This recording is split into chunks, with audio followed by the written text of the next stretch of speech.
Loomine 21. sajandil.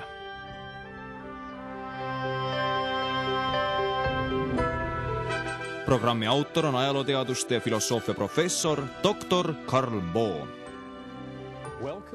Tere tulemast saatesse Loomine 21. sajandil. Mina olen Karl Bo, saatejuht, Creation Evidence'i muuseumi asutaja ja direktor Glen Rose'is, Texases. Mul on hea meel, et te vaatate meie saadet täna, sest me hakkame rääkima dinosaurustest. Dinosaurused huvitavad meid kõiki. Olen pidanud loenguid umbes 20 riigis üle maailma, igal suuremal mandril. Kuhu ma iganes lähen, hakkavad inimesed ise dinosaurustest rääkima.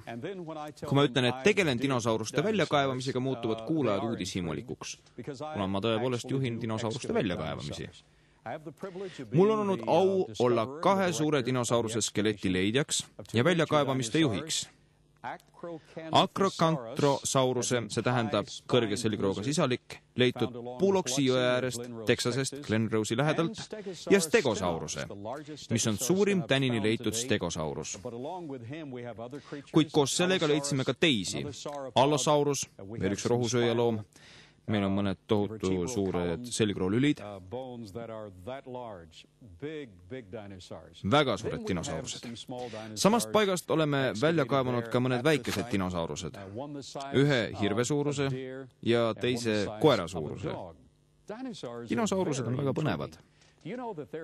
Kas te ka teate, et neid võib leida piiblist? Kõikidest huvitavatest ja tõelistest asjadest võib lugeda piiblist. Te leiate dinosauruste üldise kirjelduse piibli esimeses peatükis, kui Jumal lõi suured loomad. Seal on kasutatud sõna teneen. Sellesse laia kategooriasse kuuluvad ka dinosaurused. Taas leiate te dinosaurused Hiobi raamatu 40. peatükist 15. salmist. Vaata ometi jõehobu. Algtekstis Behemoth. Kelle ma lõin koos sinuga? Jälgige hoolega. Behemoth, kelle ma lõin koos sinuga, siin on Adam ja Eva koos kauni jaaguariga ja elavad ühel ajal dinosaurustega. Vaata ometi Behemoth, dinosaurus, kelle ma lõin koos sinuga. Hiobi 40. peatükk kirjeldab seda looma, et tal on saba nagu seedripuu, et ta on Jumala töödest parim. Mõned usuteadlased on lisanud piiblisse märkuse, väites, et see Behemoth oli tõenäoliselt elevant või jõehobu. Kas te olete kunagi elevanti saba näinud? See on nii pikk nöör. Olete te näinud kunagi jõehobu saba? See on nii pikk tüügas. Mitte mingil juhul ei saa too Behemoth tähendada elevanti või jõehobu. Aga piibel kirjeldab teda, nagu just hetk tagasi ütlesin, et ta saba on nagu seedripuu, millega ta võib kõik teelt eest ära pühkida. Kehaehituselt vastab kirjeldatud loom selgelt dinosaurusele. Kuid samuti on öeldud, et ta on Jumala töödest parim, ülim. Enamus inimesi arvab, et suurim loom, mis väljakaevamistelt on leitud, on sinivaal. See vaal oli umbes 33 meetri pikkune, kaalus ligi 45 tonni. Kuid seismosaurus, suur dinosaurus, võis tõsta oma pea üles 20 meetri kõrgusele õhku. Peast sabani oli ta 42 meetrit pikk ja kaalus veidi vähem kui 100 tonni. See on parim Jumala töödest. Niisiis leiab dinosaurused piiblist. Inimesed on tundnud huvi dinosauruste vastu juba ammu. Siin on mõned matmiskivid. Need on originaalid ja pärit Peruust, 6. sajandist, inkade, naskade ja Tiahuanaco hõimudelt. Ning neil on kujutatud dinosaurusi. See on Triceratops dinosaurus, kelle seljas ratsutab üks mees. Dinosaurus sööb ja teda toidetakse veel teise lehega. Kui mina tollel ajal oleksin elanud, ajal peale veeuputust ja soovinud ratsutada dinosauruse seljas, oleksin ma samuti jälginud, et looma samal ajal toidetaks. Sellel suurel matmiskivil on näha ka dinosauruse pea. Ratsanik söödab looma ise ja sauruse kaelakeermed. Siin on mõned iseloomulikud tunnused. Rosetimustrid dinosauruse nahal ja nahasakid. Paleontoloogid naersid nende üle, öeldes, et need ei saa olla ehtsad. Aga nad ei osanud seda kuidagi põhjendada. Mõned ateistlikud paleontoloogid ütlesid, see pole ehtne, sest selgroo küljes on nahakühmud ja külje peal rosetimustrid.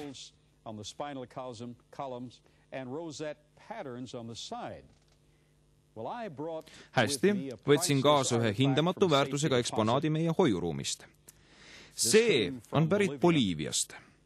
See on tõeline Ankylosaurus dinosauruse nahk. Te näete naha pindmist kihti ja nahaalust poorset tala. Te näete mügarikke ja taas rosetimustreid, mis koos moodustavad justkui roosi ta kõrvuti asetsevate õielehtedega. Üks kroonleht sümmeetriliselt teisega.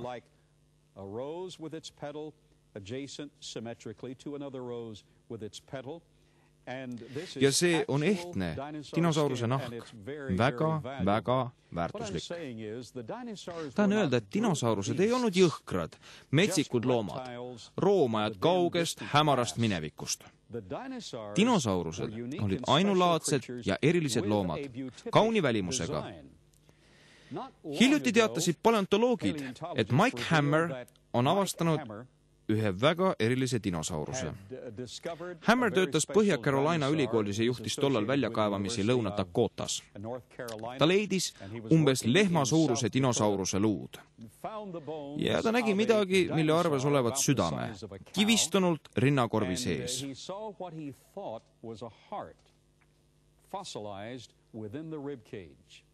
Alles üsna hiljuti jõudis ta selleni, et võis sellelt kivistiselt, mida ta säilitas, eraldada osa, mida ta pidas südameks.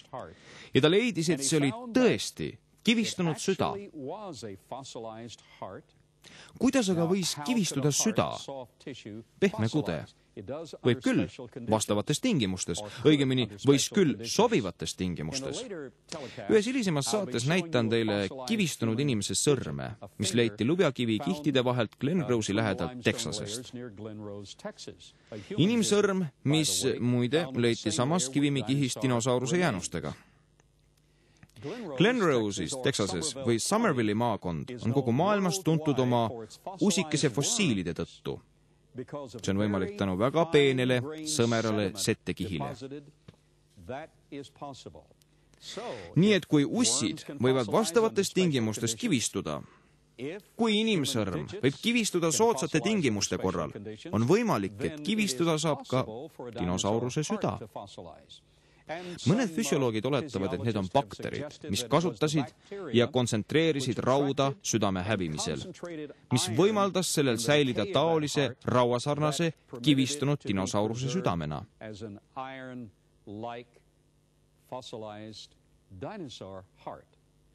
Kuid eriline sealjuures ei olnud mitte fakt, et tegemist oli kivistunud südamega. Väga erakordne oli hoopis avastus, et süda oli mitmekambriline. Nimelt 4 kambriga. Sellel oli 2 eraldi vatsakest ja 1 aort üleval. See tähendab, et see loom oli soojavereline. Ma olin juba varem aastaid õpetanud, et usun, et dinosaurused, vähemalt mõned neist, olid soojaverelised. Põhjuse, miks ma seda rääkisin, andis üks väljakaevamine Glen Rose'is, kus me leidsime terve pika rea dinosauruse jälgi. Acrocanthosauruse jälgi. Jälgide vahelist kaugust mõõtes märkasin ma pärast seda, kui olime eemaldanud lubjakivi, ettevaatlikult kaevanud läbi savi ja paljastanud need kaunid dinosauruse jäljed, jälgede jada. Märkasin, et vahemaa vasaku ja parema jälje vahel oli pikk. Parema jälje kaugus järgmisest vasakust järjest, aga lühikesem. Või siis lühem. Kaugus järgmise parema jäljeni oli jällegi pikem ning see kordus pidevalt. Pikk samm parema jalaga, lühike vasakuga, pikk paremaga, lühike vasakuga ja nii edasi. Uurisin jälgi väga tähelepanelikult. Oli ilmne, et parema jala parempoolne külgmine varvas oli vigastatud. See tähendab, et loom lonkas. See on väga märkimisväärne. Roomajatel nagu alligaatoritel ja krokodillidel puudub võime longata. Kui nad on vigastanud jäset või saba, nad lihtsalt lohistavad seda mööda maad. Kuid sellel loomal oli võime longata, mis tähendab, et ta polnud tavaline roomaja. Dinosaurused olid roomajad, aga mitte tavalised.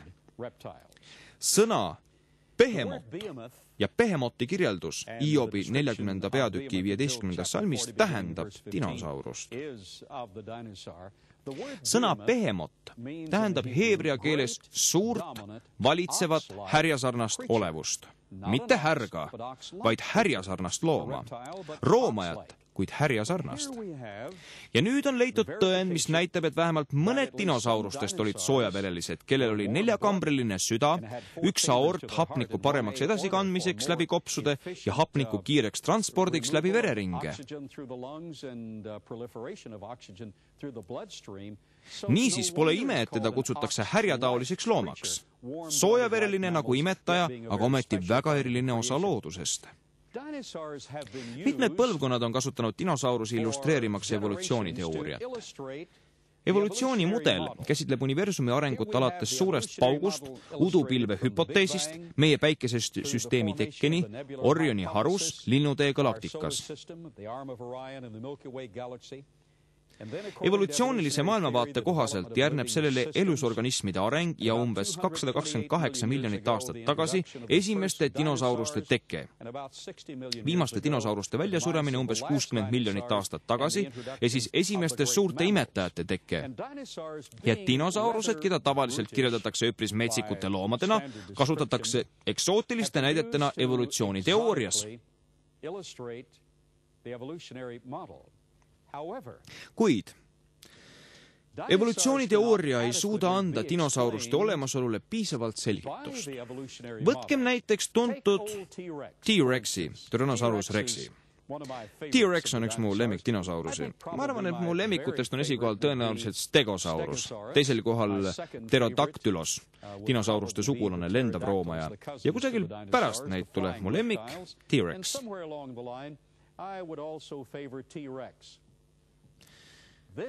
See siin on pärit meie muuseumist. Tavaliselt on ta üles pandud Creation Evidence'i muuseumis, kuid me mõtlesime, et teie perel oleks võib-olla rõõm näha T-Rexi siin. Seetõttu panid meie töötajad stuudiosse mõnuga üles vihmametsa ehk džungli ja oleme oodanud suure põnevusega, et näha T-Rexi tegutsemas. See saurus on valminud Sioux, suurima leitud T-Rexi luustiku pealuu järgi. Buddy Davis tegi põhitöö, Robert Summers oma poja Trent Summersiga lisas pisut värvi, tegi ta elavamaks ja pani silmad pähe. Robert Summers tegi talle niisugused silmad, mis näevad igasse suunda ja meie meeskond on tõesti märganud, et kust iganes sa teda vaatad, paistab ta sulle otsa jõllitavat. Väga pahaendeline elukas. Aga oli ta tõesti nii pahatahtlik? Milline T-Rex tegelikult oli? Vaadake palun kõigepealt neid sakilisi hambaid. Need paistavad määrdunud ja kollased, just nagu oleksid nad täis pisikuid ja roiskuva liha jäänuseid. Oli see ka ikka tõesti nii? Neid sakkisid, mõned ta hambad olid nii pikad ja sakkilised. Sakke, neid sakkilisi servasid hamba otsas on vaja mitte selleks, et liha katki närida, vaid hammustada roogu ja taimi, mis on hoopis tugevakoelise materjal kui liha. Ja ma tahan, et te vaataksite neid haistmisnäärmeid, ninaavasid.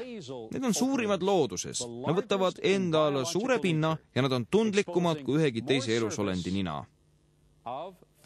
Seetõttu suutis T-Rex tunda lõhnasid kilomeetrite taha.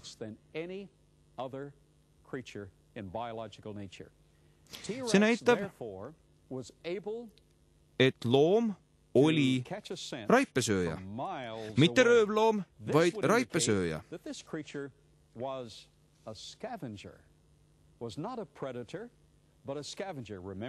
Tuletage meelde, tal olid väga väikesed esijäsemed, tugevad tagajalad ja teda kujutatakse tihti ründamas brontosaurust või mõnda muud dinosaurust.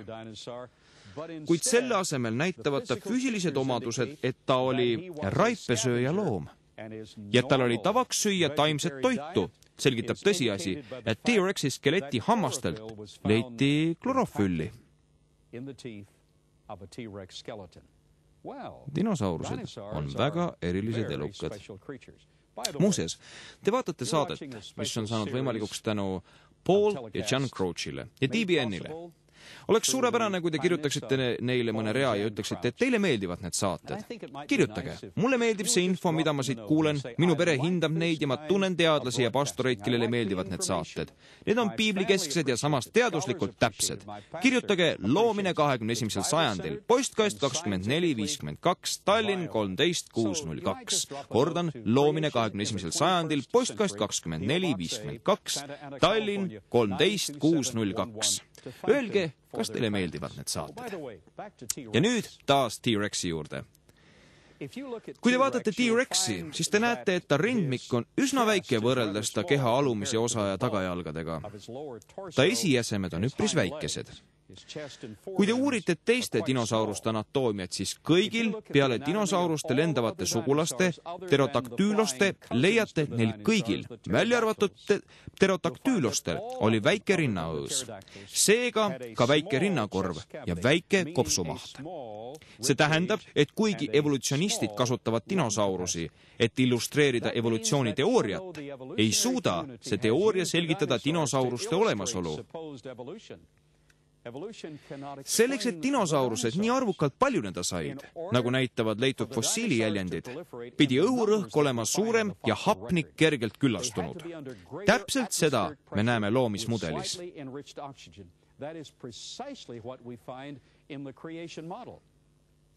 Kui Jumal lõi maa, oli see ümbritsetud taevalaotusega ja maa läbimõõt oli pisut väiksem. Maa läbimõõt suurenes muide Peelegi päevil, ligikaudu 500 aastat pärast veeuputust. Enne veeuputust oli maa diameeter pisut väiksem, mis tingis suurema õhurõhu merepinna kõrgusel. Kõrgeid mägesid ei olnud. Olid tingimused, kus tänu suuremale õhurõhu survele ja pisut külastunud hapnikuga õhule võis dinosauruste kopsude vereplasma rikastuda hapnikuga, mistõttu olid nende kehade sügavad rakukoed piisavalt hapnikuga toidetud.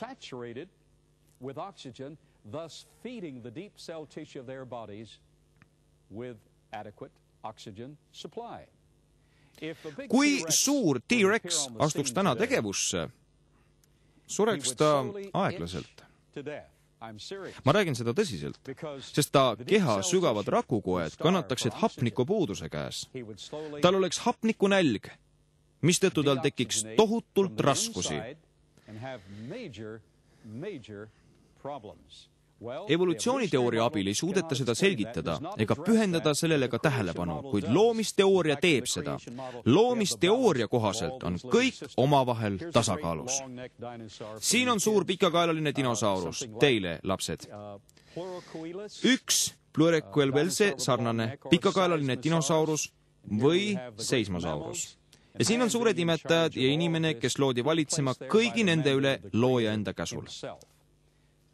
Järgmiseks tahan ma juhtida teie tähelepanu ühele mu lemmikdinosaurusele. Mulle meeldib stegosaurus.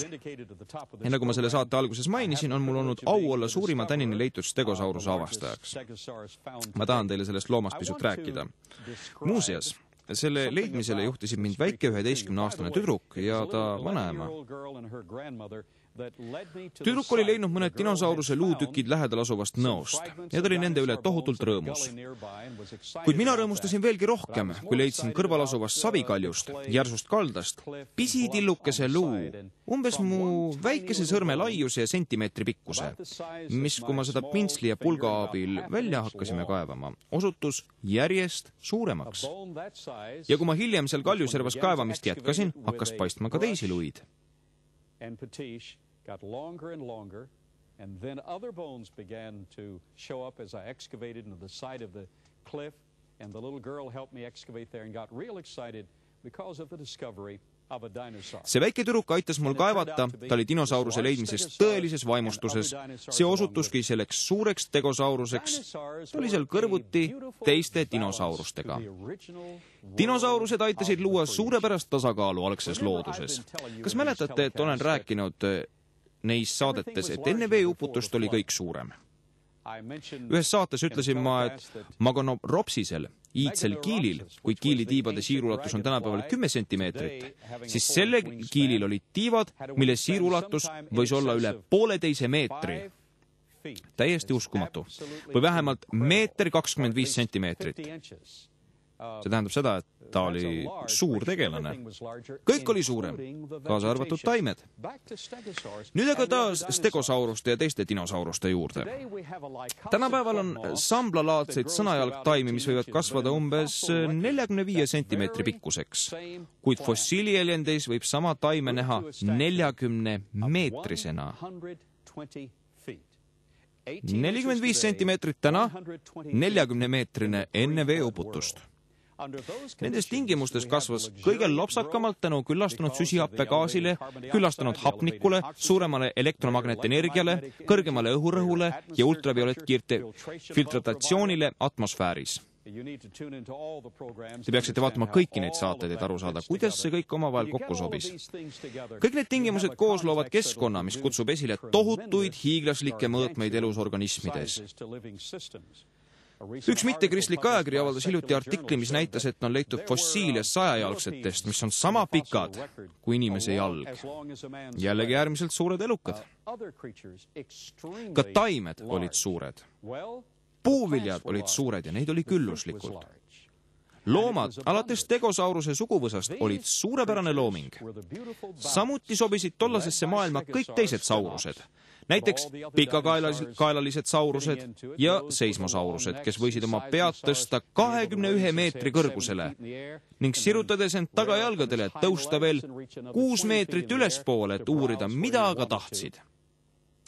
Neil loomadel oli tõeline pidu. Kuulake hoolega, ma räägin teile midagi stegosaurustest. Stegosauruse pea oli kujult ja suuruselt üldiselt hobuse pea sarnane. Veidi väiksem pea kui täiskasvanud hobusel, kuid ilma purihammasteta. Tal olid lõikehambad. Need olid puulehekujulised, aga väga tugevad. See tähendab, hambad olid lehekujulised ja väga tugevad. Nendega suutis ta oksi ja vilju puruks hammustada, kuid samas puudusid tal purihambad, et toitu närida.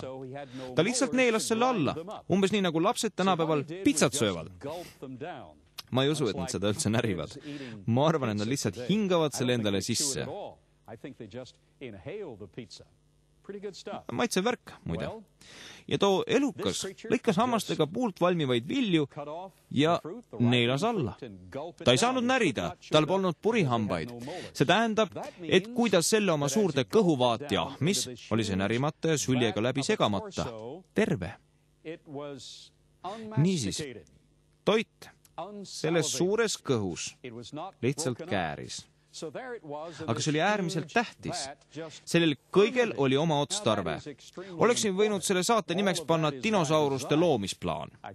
Taimne toit laguneb ja käärib siin, tekitades palju lisasoojusenergiat. See soojus, selleks et loom võiks olla terve, pidi väljuma läbi nende suurte plaaditaoliste soomuste. That heat, in order to keep him healthy, was dissipated through these large plate fins. Kui me neid suuri plaaditaolisi soomuseid välja kaevasime, siis esimene neist, mille ma välja kaevasin, kui me selle dinosauruse leidsime, vaimustas mind üsna tublisti. Kõvasti. Kuna nendes suurtes plaaditaolistes soomustes oli sadu pisikesi veene, mis tähendab, et seal olid veresooned ja need plaadid toimisid sarnaselt elevandi kõrvadega. Kas te olete kunagi vaadanud loomaaias elevanti, kuidas ta oma kõrvu kortsu tõmbab ja laiali ajab, kortsu tõmbab ja taas laiali ajab, vahel mitu korda minutis? Nii vähendab ta ja suurendab ta vereringvoolu, sest kõrvade välispinna lähedal paiknevad veresooned. Ta reguleerib sellega oma kehatemperatuuri, sest ka elevandid neelavad alla suuri toiduportsjoneid, umbes samamoodi nagu lapsed pitsat söövad. Ja ta suures kõhus läheb palju sellest käärima. Seega stegosaurus neelab toidu alla, see läheb käärima ja ta reguleerib oma kehatemperatuuri sadadele ja sadade veresoonte kaudu, mis asuvad nahapinna lähedal. Ja kui ta selle kääriva materjali lõpuks kõhust välja laseb, on seemned katki närimata ja terved. Seemned on ikka veel terved. Nii et kui ta toidujäänuseid välja lasi, oli see tegelikult kasvupinnas. Sees katki närimata seemned, ümbritsetud kääriva kasvusõnnikuga, mille temperatuur oli pisut kõrgem välisest. Seega oli uute taimede saamine nädalate küsimus. It was actually potting soil with the seeds in place, unmolested, and the fermented potting soil in place surrounding the seeds and slightly above ambient temperature. Therefore, in a matter of weeks, you would have new plants. Watch closely. Kuulake nüüd hoolega. Tal olid ka suured haistmiselundid ja see tähendab, et teda meelitasid ülevalminud viljad ja taimed, mida inimesed enam ei tahtnud. Inimesed olid need korjamata jätnud ja need hakkasid riknema. Niisiis sööb ta neid oma rännakutel läbi veeuputuse eelse maailma vihmametsa, jättes maa hunnikute viisi kasvusõnnikut, seemned sees. Ja on üks tõeline õunaseemne Johnny dinosauruste maal.